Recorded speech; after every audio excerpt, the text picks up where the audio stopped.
Assalamualaikum warahmatullahi wabarakatuh. Alhamdulillahilladzi ja'ala syahra Ramadan afdhala syahr Ramadan ala jami'is suhur wa akrama bihil muslimina bi lailatul qadri was suhur ala nabiyina Muhammadin sallallahu alaihi wasallam afdhalus salatu wassalam fi jami'in duhur wa ala alihi washabihi wa man tabi'ahum bi ihsanin ila yaumil ba'si wadzuhur amma ba'du faqad qala Allah ta'ala fil Qur'anil Karim wa huwa asdaqul qailin a'udzu billahi minasyaitonir rajim ya ayyuhalladzina amanu kutiba alaikumusiyam kama kutiba alal ladzina min qablikum la'allakum tattaqun wa qala Nabi sallam man lazimal istighfaru ja'alallahu min kulli hammin farja wa min kulli dhaikin makhraja wa razaqallahu min haitsu la yahtasib. Alhamdulillah, puji syukur milik Allah. Salawat beserta salam kita sampaikan kepada baginda Rasulullah SAW. Hadirin jamaah rahimakumullah. Alhamdulillah, sekarang kita di bulan suci Ramadan ini, bulan yang penuh dengan berkah. Rasulullah membagi Ramadan kepada 3 fase. 10 fase pertama adalah bulan rahmat, kemudian fase yang kedua adalah bulan maghfirah, kemudian terakhir Rasulullah mengatakan bahwa Ramadan ada fase idkun minan nar, dibebaskan dari neraka. Bulan suci Ramadan ini adalah bulan yang bagaimana dengan Ramadan ini kita mampu menyelesaikan aneka ragam permasalahan hidup. Dan Ramadan ini dengan sasaran ketakwaan mampu untuk menyelesaikan seluruh permasalahan yang kita hadapi. Bulan suci Ramadan adalah bulan, di antaranya adalah bulan ampunan dosa. Permasalahan hidup manusia, apapun permasalahannya, kesulitan dan aneka ragam bencana dan yang lain-lain, itu diawali dari dosa. Orang mukmin satu saja berpikir, dosalah yang menjadi akibat segala-galanya dalam kehidupan ini. Susah, bimbang, ragu, sulit ekonomi, aneka masalah apa saja, itu diawali dengan sebuah yang bernama dosa. Dan Ramadan ini adalah bulan penghapus dosa. Maka ketika seseorang tidak memiliki dosa atau dosanya terampuni oleh Allah Subhanahu wa taala, Allah berikan 3 keuntungan bagi orang yang Allah hapuskan dosa-dosanya. Di antaranya yang pertama, bagi siapa orang yang beristighfar kemudian Allah ampuni dosanya, Allah berikan, jadikan orang itu segala kebingung, segala kesesakan dada Allah berikan jalan keluar atau Allah berikan kelapangan. Dan orang yang terjepit dari permasalahan Allah berikan jalan keluar.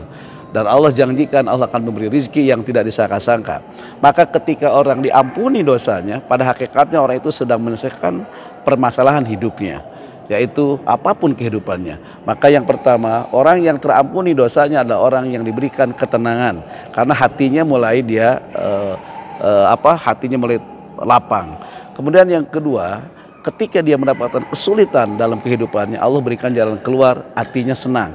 Ketika orang dosanya terampuni, Allah berikan kesenangan. Yang ketiga, Allah janji dalam merilis Rasul, Allah beri rezeki yang tidak disangka-sangka, dan itu menjadi sebuah kebahagiaan. Jadi ketenangan, kesenangan, kebahagiaan ketika seseorang tidak punya dosa.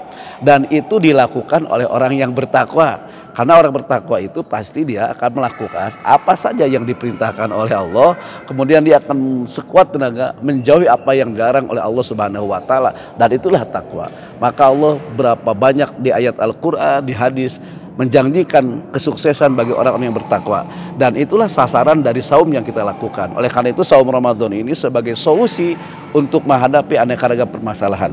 Di antaranya Allah sampaikan dalam surat Thalaq, wa may yattaqillaha yaj'al makhraja wa yarzuqhu min haitsu la yahtasib. Barang siapa orang yang bertakwa, Allah katakan wa may yattaqillaha yaj'al makhraja, Allah berikan jalan keluar dari kesulitan hidupnya. Kemudian wa yarzuqhu min haitsu la yahtasib, dan ingat, orang yang takwa juga Allah berikan rezeki yang tidak disangka-sangka. Masih di surat At-Thalaq Allah mengatakan wa may yattaqillaha yaj'al lahu min amrihi yusra, dan barang siapa orang yang bertakwa, Allah jadikan segala urusannya adalah sebuah kemudahan. Dan itulah bahwa saum Ramadan itu adalah puasa untuk mencetak ketakwaan, dan ketakwaan bisa menyelesaikan solusi aneka ragam permasalahan. Oleh karena itu, saum ini adalah sebagai solusi untuk kita menghadapi, menyelesaikan aneka ragam permasalahan yang kita hadapi. Hadirin jamaah yang dimuliakan Allah Subhanahu wa taala, oleh karena itu saum ini tinggal beberapa hari lagi, bagaimana saum kita tingkatkan agar saumnya kita laksanakan betul-betul menjadi solusi untuk selesainya permasalahan yang kita hadapi. Dan tolong diingat, permasalahan yang paling berat yang dihadapi oleh orang mukmin adalah ketika orang mukmin itu punya dosa, dan dosa itu bisa membuat masalah orang siapapun, baik masalah di dunia ataupun masalah di akhirat, dan itu bisa selesai dengan dosa yang dimiliki oleh siapapun ketika orang itu diampuni. Dan Allah akan mengampuni ketika aktivitas Ramadan kita maksimal, benar-benar diisi dengan kegiatan yang positif. Insya Allah Allah akan mengampuni dosa-dosa kita, dan itulah sebagai solusi untuk menghadapi aneka ragam permasalahan karena dosa kita terampuni. Dari dosa yang terampuni inilah kita bisa mendapatkan solusi dalam menghadapi aneka ragam permasalahan. Terima kasih perhatiannya. Mudah-mudahan kita mendapatkan ampunan dari Allah SWT dengan saum ini dan menjadi derajat orang yang bertakwa yang Allah berikan aneka ragam kesuksesan dan kebahagiaan bagi orang-orang yang takwa. Assalamualaikum warahmatullahi wabarakatuh.